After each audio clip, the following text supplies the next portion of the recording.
أعوذ بالله من الشيطان الرجيم. بسم الله الرحمن الرحيم. واعلموا أنما غنمتم من شيء فأن لله خمسه وللرسول ولذي القربى واليتامى والمساكين وابن السبيل إن كنتم آمنتم بالله وما أنزلنا على عبدنا يوم الفرقان يوم التقى الجمعان والله على كل شيء قدير. إذ أنتم بالعدوة الدنيا وهم بالعدوة القصوى والركب أسفل منكم ولو تواعدتم لاختلفتم في الميعاد ولكن ليقضي الله أمرا كان مفعولا ليهلك من هلك عن بينة ويحيى من حي عن بينة وإن الله لسميع عليم. إذ يريكهم الله في منامك قليلا ولو أراكهم كثيرا لفشلتم ولتنازعتم في الأمر ولكن الله سلم إنه عليم بذات الصدور. وإذ يريكموهم إذ التقيتم في أعينكم قليلا ويقللكم في أعينهم ليقضي الله أمرا كان مفعولا وإلى الله ترجع الأمور. يا أيها الذين آمنوا إذا لقيتم فئة فاثبتوا واذكروا الله كثيرا لعلكم تفلحون. وأطيعوا الله ورسوله ولا تنازعوا فتفشلوا وتذهب ريحكم واصبروا إن الله مع الصابرين. ولا تكونوا كالذين خرجوا من ديارهم بطرا ورئاء الناس ويصدون عن سبيل الله والله بما يعملون محيط. وإذ زين لهم الشيطان أعمالهم وقال لا غالب لكم اليوم من الناس وإني جار لكم فلما تراءت الفئتان نقص على عقبيه وقال إني بريء منكم إني أرى ما لا ترون إني أخاف الله والله شديد العقاب. إذ يقول المنافقون والذين في قلوبهم مرض غر هؤلاء دينهم ومن يتوكل على الله فإن الله عزيز حكيم. ولو ترى إذ يتوفى الذين كفروا الملائكة يضربون وجوههم وأدبارهم وذوقوا عذاب الحريق ذلك بما قدمت أيديكم وأن الله ليس بظلام للعبيد. كدأب آل فرعون والذين من قبلهم كفروا بآيات الله فأخذهم الله بذنوبهم إن الله قوي شديد العقاب. ذلك بأن الله لم يك مغيرا نعمة أنعمها على قوم حتى يغيروا ما بأنفسهم وأن الله سميع عليم. كدأب آل فرعون والذين من قبلهم كذبوا بآيات ربهم فأهلكناهم بذنوبهم وأغرقنا آل فرعون وكل كانوا ظالمين. إن شر الدواب عند الله الذين كفروا فهم لا يؤمنون. الذين عاهدت منهم ثم ينقضون عهدهم في كل مرة وهم لا يتقون فإما تثقفنهم في الحرب فشرد بهم من خلفهم لعلهم يذكرون وإما تخافن من قوم خيانة فانبذ إليهم على سواء إن الله لا يحب الخائنين ولا يحسبن الذين كفروا سبقوا إنهم لا يعجزون وأعدوا لهم ما استطعتم من قوة ومن رباط الخيل ترهبون به عدو الله وعدوكم وآخرين من دونهم لا تعلمونهم الله يعلمهم وما تنفقوا من شيء في سبيل الله يوفى إليكم وأنتم لا تظلمون وإن جنحوا للسلم فاجنح لها وتوكل على الله إنه هو السميع العليم وإن يريدوا أن يخدعوك فإن حسبك الله هو الذي أيدك بنصره وبالمؤمنين وألف بين قلوبهم لو أنفقت ما في الأرض جميعا ما ألفت بين قلوبهم ولكن الله ألف بينهم إنه عزيز حكيم يا أيها النبي حسبك الله ومن اتبعك من المؤمنين يا أيها النبي حرض المؤمنين على القتال إن يكن منكم 20 صابرون يغلبوا 200 وإن يكن منكم 100 يغلبوا 1000 من الذين كفروا بأنهم قوم لا يفقهون الآن خفف الله عنكم وعلم أن فيكم ضعفا فإن يكن منكم 100 صابرة يغلبوا 200 وإن يكن منكم 1000 يغلبوا 2000 بإذن الله والله مع الصابرين ما كان لنبي أن يكون له أسرى حتى يثخن في الأرض تريدون عرض الدنيا والله يريد الآخرة والله عزيز حكيم لولا كتاب من الله سبق لمسكم فيما أخذتم عذاب عظيم فكلوا مما غنمتم حلالا طيبا واتقوا الله إن الله غفور رحيم يا أيها النبي قل لمن في أيديكم من الأسرى إن يعلم الله في قلوبكم خيرا يؤتكم خيرا مما أخذ منكم ويغفر لكم والله غفور رحيم وإن يريدوا خيانتك فقد خانوا الله من قبل فأمكن منهم والله عليم حكيم إن الذين آمنوا وهاجروا وجاهدوا بأموالهم وأنفسهم في سبيل الله والذين آووا ونصروا أولئك بعضهم أولياء بعض والذين آمنوا ولم يهاجروا ما لكم من ولايتهم من شيء حتى يهاجروا وإن استنصروكم في الدين فعليكم النصر إلا على قوم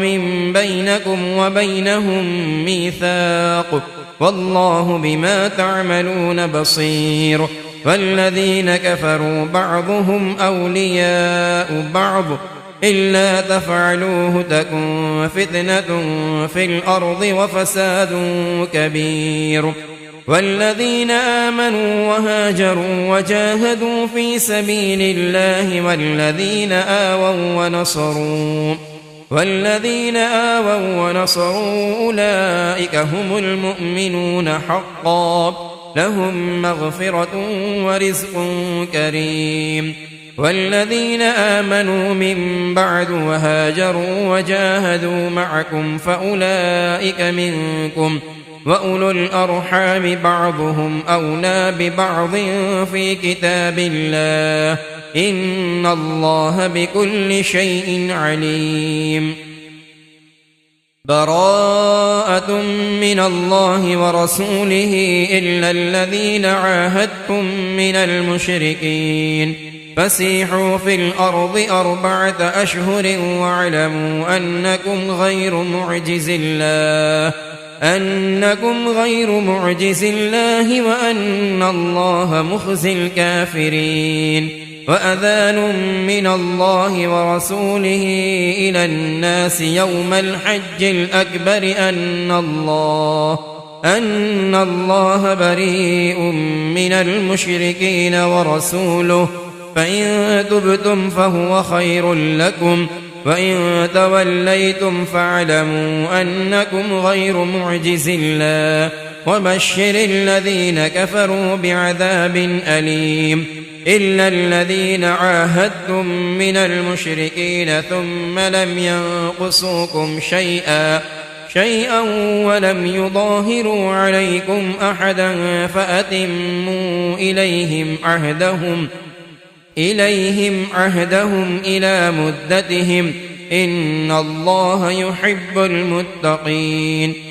فإذا انسلخ الأشهر الحرم فاقتلوا المشركين حيث وجدتموهم وخذوهم واحصروهم واقعدوا لهم كل مرصد فإن تابوا وأقاموا الصلاة وآتوا الزكاة فخلوا سبيلهم إن الله غفور رحيم وإن أحد من المشركين استجارك فأجره حتى يسمع كلام الله ثم أبلغه مأمنه ذلك بأنهم قوم لا يعلمون كيف يكون للمشركين عهد عند الله وعند رسوله إلا الذين عاهدتم عند المسجد الحرام فما استقاموا لكم فاستقيموا لهم إن الله يحب المتقين كيف وإن يظهروا عليكم لا يرقبوا فيكم إلا ولا ذمة يرضونكم بأفواههم وتأبى قلوبهم وأكثرهم فاسقون اشتروا بآيات الله ثمنا قليلا فصدوا عن سبيله إنهم ساء ما كانوا يعملون لا يرقبون في مؤمن إلا ولا ذمة وأولئك هم المعتدون فإن تابوا وأقاموا الصلاة وآتوا الزكاة فإخوانكم في الدين ونفصل الآيات لقوم يعلمون وإن نكثوا أيمانهم من بعد عهدهم وطعنوا في دينكم فقاتلوا أئمة الكفر إنهم لا أيمان لهم لعلهم ينتهون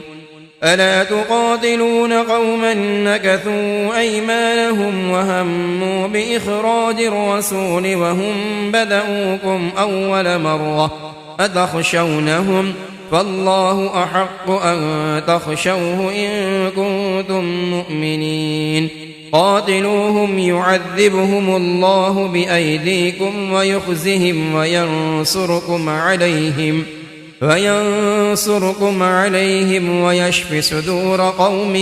مؤمنين ويذهب غيظ قلوبهم ويتوب الله على من يشاء والله عليم حكيم.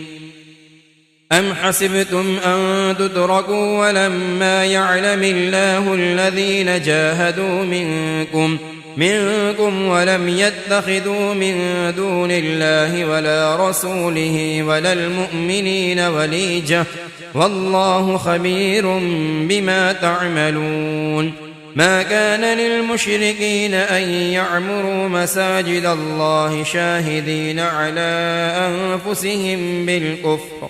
أولئك حبطت أعمالهم وفي النار هم خالدون. إنما يعمر مساجد الله من آمن بالله واليوم الآخر وأقام الصلاة وآتى الزكاة ولم يخش إلا الله فعسى أولئك أن يكونوا من المهتدين. أجعلتم سقاية الحاج وعمارة المسجد الحرام كمن آمن بالله واليوم الآخر وجاهد في سبيل الله لا يستوون عند الله والله لا يهدي القوم الظالمين. الذين آمنوا وهاجروا وجاهدوا في سبيل الله بأموالهم وأنفسهم أعظم درجة عند الله وأولئك هم الفائزون. يبشرهم ربهم برحمة منه ورضوان وجنات لهم فيها نعيم مقيم خالدين فيها أبدا إن الله عنده أجر عظيم. يا أيها الذين آمنوا لا تتخذوا آباءكم وإخوانكم أولياء إن استحبوا الكفر على الإيمان ومن يتولهم منكم فأولئك هم الظالمون. قل إن كان آباؤكم وأبناؤكم وإخوانكم وأزواجكم وعشيرتكم وأموال اقترفتموها وتجارة تخشون كسادها ومساكن ترضونها أحب إليكم من الله ورسوله وجهاد في سبيله فتربصوا حتى يأتي الله بأمره والله لا يهدي القوم الفاسقين.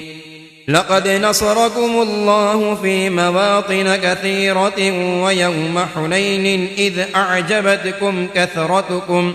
كثرتكم فلم تغن عنكم شيئا وضاقت عليكم الأرض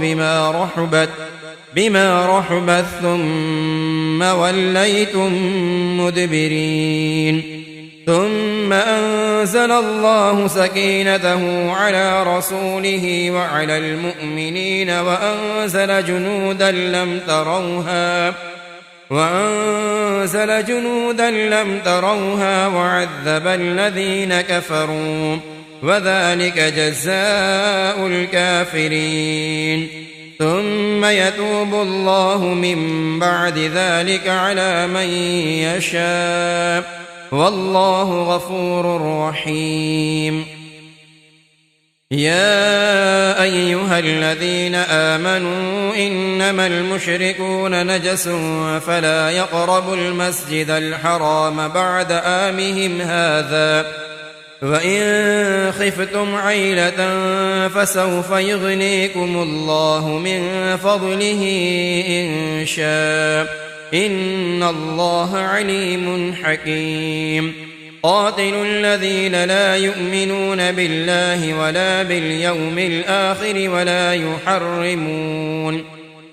ولا يحرمون ما حرم الله ورسوله ولا يدينون دين الحق من الذين أوتوا الكتاب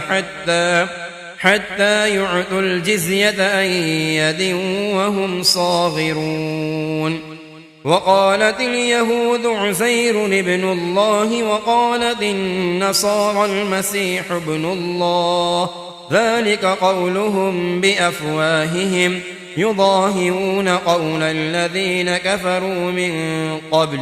قاتلهم الله أنى يؤفكون. اتخذوا أحبارهم ورهبانهم أربابا من دون الله والمسيح ابن مريم، وما أمروا إلا ليعبدوا إلها واحدا لا إله إلا هو سبحانه عما يشركون. يريدون أن يطفئوا نور الله بأفواههم ويأبى الله إلا أن يتم نوره ولو كره الكافرون. هو الذي أرسل رسوله بالهدى ودين الحق ليظهره على الدين كله ولو كره المشركون. يا أيها الذين آمنوا إن كثيرا من الأحبار والرهبان ليأكلون أموال الناس بالباطل ويصدون عن سبيل الله، والذين يكنزون الذهب والفضة ولا ينفقونها في سبيل الله فبشرهم بعذاب أليم. يوم يحمى عليها في نار جهنم فتكوى بها جباههم وجنوبهم وظهورهم، هذا ما كنزتم لأنفسكم فذوقوا ما كنتم تكنزون. إن عدة الشهور عند الله 12 شهرا في كتاب الله يوم خلق السماوات والأرض منها 4 حرم، ذلك الدين القيم، فلا تظلموا فيهن أنفسكم وقاتلوا المشركين كافة كما يقاتلونكم كافة، واعلموا أن الله مع المتقين.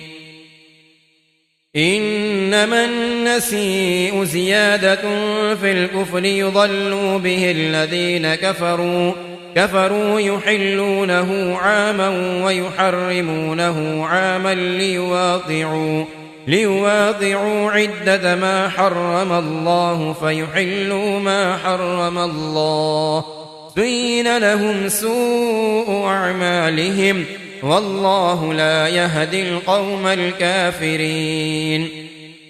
يا أيها الذين آمنوا ما لكم إذا قيل لكم انفروا في سبيل الله اثاقلتم إلى الأرض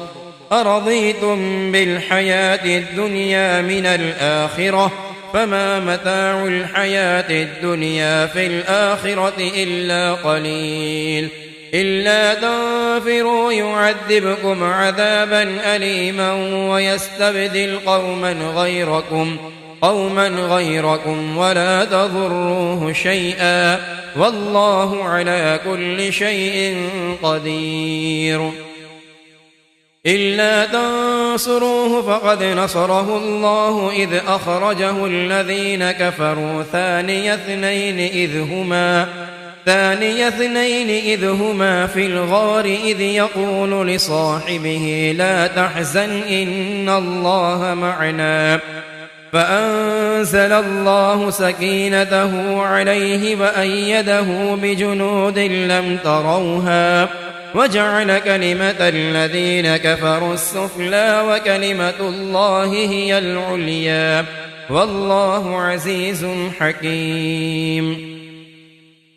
انفروا خفافا وثقالا وجاهدوا بأموالكم وأنفسكم في سبيل الله ذلكم خير لكم إن كنتم تعلمون. لو كان عرضا قريبا وسفرا قاصدا لاتبعوك ولكن بعدت عليهم الشقة وسيحلفون بالله لو استطعنا لخرجنا معكم يهلكون أنفسهم والله يعلم إنهم لكاذبون عفى الله عنك لم أذنت لهم حتى يتبين لك الذين صدقوا وتعلم الكاذبين لا يستأذنك الذين يؤمنون بالله واليوم الآخر أن يجاهدوا بأموالهم وأنفسهم والله عليم بالمتقين إنما يستأذنك الذين لا يؤمنون بالله واليوم الآخر وارتابت قلوبهم فهم في ريبهم يترددون ولو أرادوا الخروج لأعدوا له عدة ولكن كره الله بعاثهم فثبطهم وقيل اقعدوا مع القاعدين لو خرجوا فيكم ما زادوكم إلا خبالا ولأوضعوا خلالكم يبغونكم الفتنة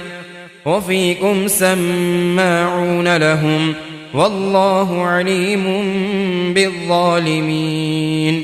لقد ابتغوا الفتنة من قبل وقلبوا لك الأمور حتى جاء الحق وظهر أمر الله وهم كارهون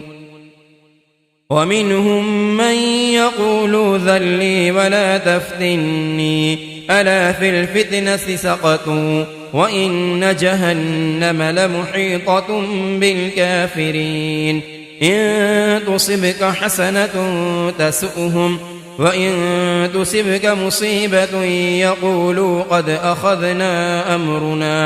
قد أخذنا أمرنا من قبل ويتولوا وهم فرحون قل لن يصيبنا إلا ما كتب الله لنا هو مولانا وعلى الله فليتوكل المؤمنون قل هل تربصون بنا إلا إحدى الحسنيين ونحن نتربص بكم أن يصيبكم الله بعذاب من عنده أو بأيدينا فتربصوا إنا معكم متربصون قل أنفقوا طوعا أو كرها لن يتقبل منكم إنكم كنتم قوما فاسقين وما منعهم أن تقبل منهم نفقاتهم إلا أنهم كفروا بالله وبرسوله ولا يأتون الصلاة إلا وهم كسالى ولا ينفقون إلا وهم كارهون فلا تعجبك أموالهم ولا أولادهم إنما يريد الله ليعذبهم بها في الحياة الدنيا وتزهق أنفسهم وهم كافرون ويحلفون بالله إنهم لمنكم وما هم منكم ولكنهم قوم يفرقون لو يجدون ملجأ أو مغارات أو مدخلا لولوا إليه وهم يجمحون ومنهم من يلمسك في الصدقات فإن أعطوا منها رضوا وإن لم يعطوا منها إذا هم يسخطون ولو أنهم رضوا ما آتاهم الله ورسوله وقالوا حسبنا الله سيؤتينا الله من فضله ورسوله إنا إلى الله راغبون إنما الصدقات للفقراء والمساكين والعاملين عليها والمؤلفة قلوبهم وفي الرقاب والغارمين وفي سبيل الله وابن السبيل فريضة من الله والله عليم حكيم. ومنهم الذين يؤذون النبي ويقولون هو أذن قل أذن خير لكم يؤمن بالله ويؤمن للمؤمنين ورحمة للذين آمنوا منكم والذين يؤذون رسول الله لهم عذاب أليم. يحلفون بالله لكم ليرضوكم والله ورسوله أحق أن يرضوه إن كانوا مؤمنين. ألم يعلموا أنه من يحادد الله ورسوله فأن له نار جهنم خالدين فيها ذلك الخزي العظيم. يحذر المنافقون أن تنزل عليهم سورة تنبئهم بما في قلوبهم قل استهزئوا إن الله مخرج ما تحذرون. ولئن سألتهم ليقولن إنما كنا نخوض ونلعب قل أبالله وآياته ورسوله كنتم تستهزئون لا تعتذروا قد كفرتم بعد إيمانكم إن نعف عن طائفة منكم نعذب طائفة بأنهم كانوا مجرمين. المنافقون والمنافقات بعضهم من بعض يأمرون بالمنكر وينهون عن المعروف ويقبضون أيديهم نسوا الله فنسيهم إن المنافقين هم الفاسقون. وعد الله المنافقين والمنافقات والكفار نار جهنم خالدين فيها هي حسبهم ولعنهم الله ولهم عذاب مقيم. كالذين من قبلكم كانوا أشد منكم قوة وأكثر أموالا وأولادا فاستمتعوا بخلاقهم فاستمتعتم بخلاقكم كما استمتع الذين من قبلكم بخلاقهم وخذتم كالذي خاضوا أولئك حبطت أعمالهم في الدنيا والآخرة وأولئك هم الخاسرون. ألم يأتهم نبأ الذين من قبلهم قوم نوح وعاد وثمود وقوم إبراهيم وأصحاب مدين والمؤتفكات أتتهم رسلهم بالبينات فما كان الله ليظلمهم ولكن كانوا أنفسهم يظلمون. والمؤمنون والمؤمنات بعضهم أولياء بعض يأمرون بالمعروف وينهون عن المنكر ويقيمون الصلاة ويؤتون الزكاة ويطيعون الله ورسوله أولئك سيرحمهم الله إن الله عزيز حكيم. وعد الله المؤمنين والمؤمنات جنات تجري من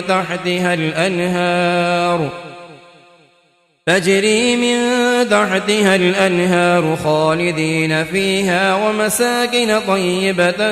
في جنات عدن ورضوان من الله أكبر ذلك هو الفوز العظيم. يا أيها النبي جاهد الكفار والمنافقين واغلظ عليهم ومأواهم جهنم وبئس المصير يحلفون بالله ما قالوا ولقد قالوا كلمة الكفر وكفروا بعد إسلامهم وهموا بما لم ينالوا وما نقموا إلا أن أغناهم الله ورسوله من فضله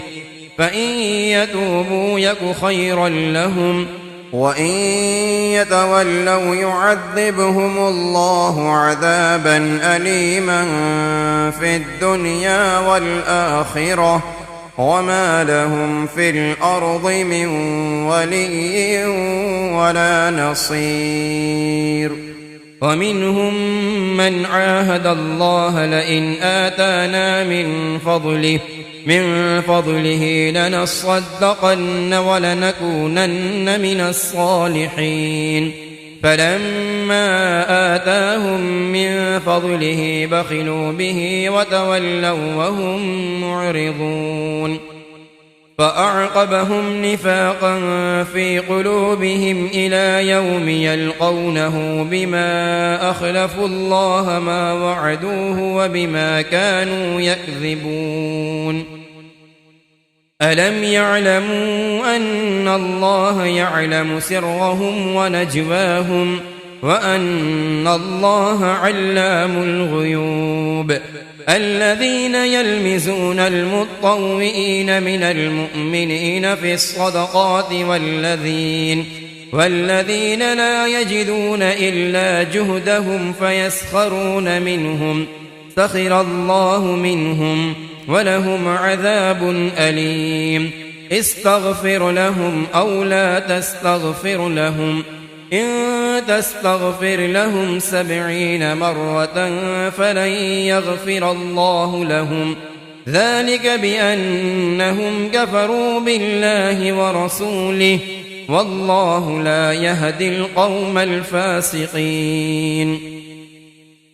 فرح المخلفون بمقعدهم خلاف رسول الله وكرهوا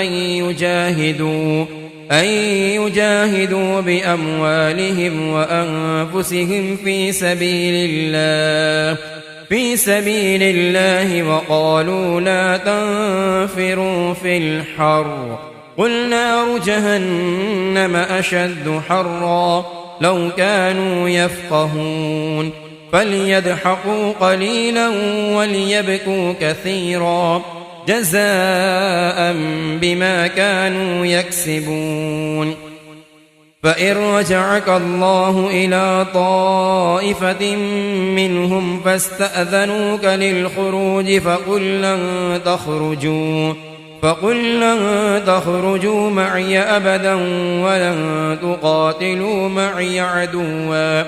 إنكم رضيتم بالقعود أول مرة